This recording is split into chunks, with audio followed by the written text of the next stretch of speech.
we're now here to perform experiment number 8, diode clipper and clamper circuits. For our objectives, first is to be familiar with the operation of a basic diode, clipping and clamping circuits. Next is to find out the effects of varying the values of certain components to the output waveform of the two circuits.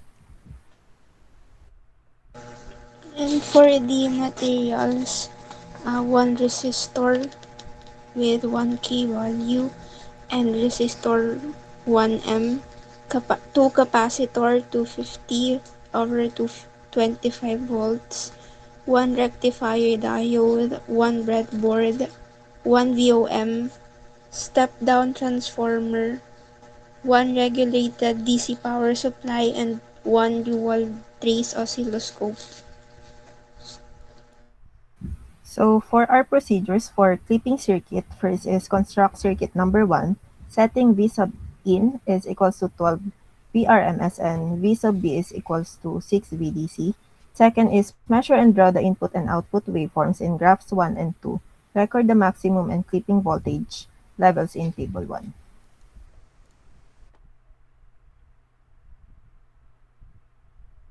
Si Ron.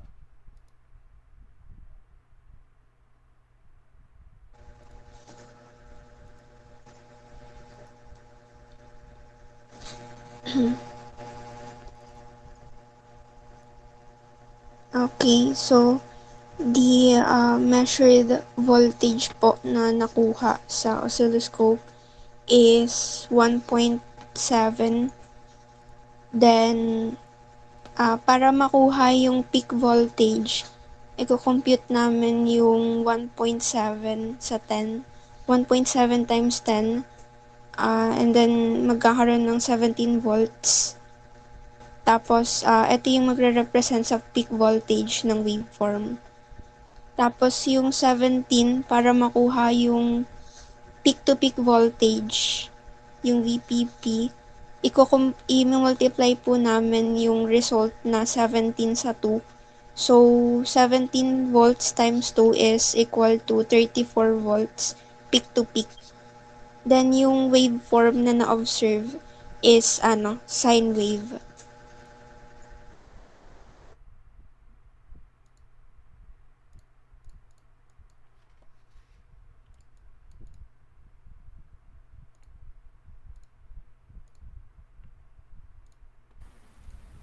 So next po for the output naman, as we can see the waveform is clipping waveform po ang na-form niya. And the value is 2.4 as we count the waveform na result niya. And ita-times po natin to sa scale niya which is 10.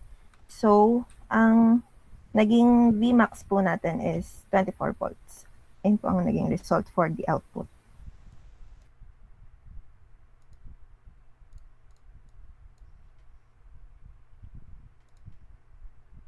Tapos si Bon na.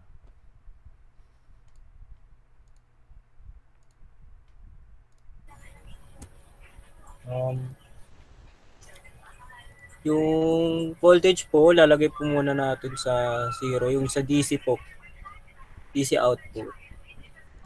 Yan. Tapos po, yung magiging wave po niya is half, half wave.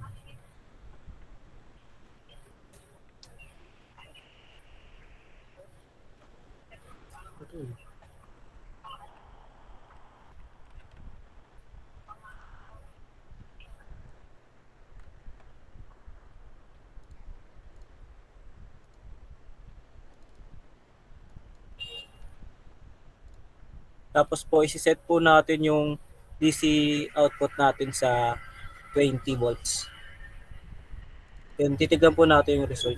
Yan po. Magiging sine wave na po siya.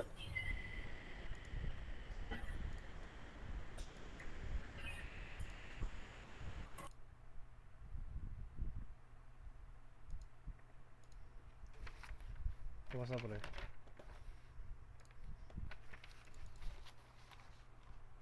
Tapos procedure ulit. Procedure ba ulit? Procedure pala ulit.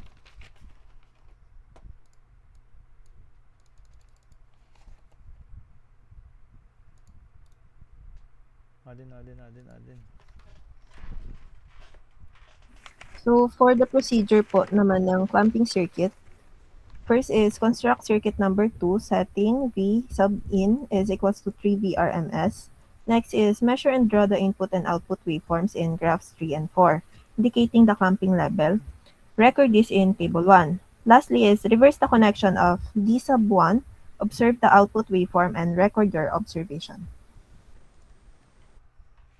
Para po sa circuit 2 na input po, ito po yung naging result namin. Ang nakuha po namin BP dito is 1.7. Then i-multiply lang po siya by 10 kasi ayun po yung scale. Bali nakuha po ay 17B. Ito times 2 po para makuha yung BP minus P. Bali yung na-observe po sa wave is sine wave.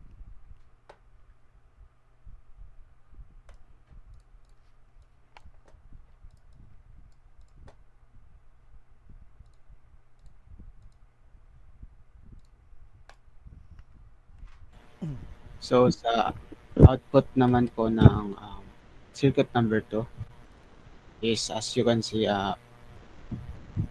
umangat lang ng tawag dito, umangat lang yung kanina nating waveform mula sa waveform nating input, which still remain the same. 1.7 pa rin naman, 1.7 each side, so 3.4 lahat sa scale natin.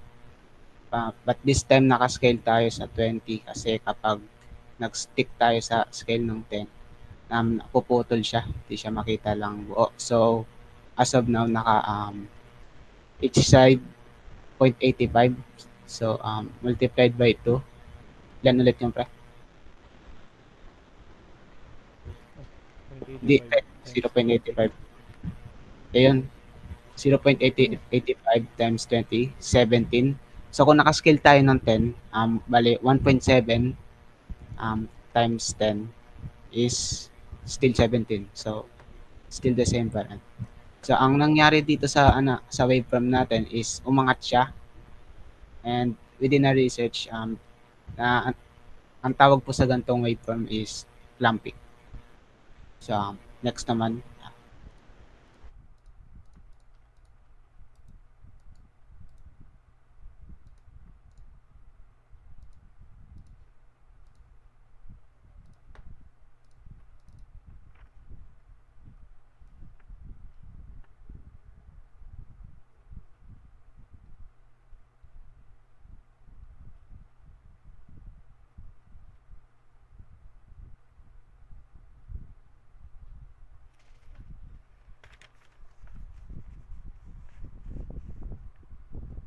ako ba ulit dito pre? Ito na pre. Parang Ay ako ba? naging forward na siya. So binaliktad natin yung diode. Tama pre, forward to? Forward. And so naka-forward bias condition yung diode natin. At this time naman pababa siya. So nasa side siya ng negative nitong buong graph. So ganun pa rin naman yung sukat niya. So 0.85 each side. Tawag dito, naka-times na to. Ilan to lahat pre? Lahat. 1.7. 1.7 no? 1.7 lahat. Scale kasi tayo sa 20. So ayun lang, bumaba lang siya. So ayun. Tapos pwede bang natin pre pagsabayin para makita nilang umangat. Kasi sabay na pre. Pero naka forward bias condition. Nakapababa. Sa observation lang kasi natin yan eh. Wala nakalagay sa graph.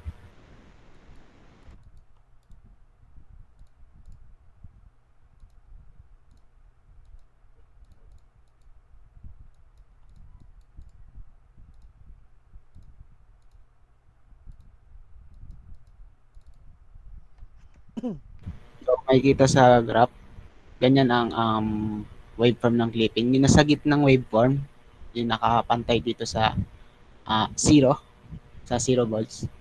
Yan yung ating input waveform. Yung nasa taas naman, yun yung output waveform, which is yung clamping. So, ayun lang. Yes, okay. Okay na pre. Thank you, thank you, thank you.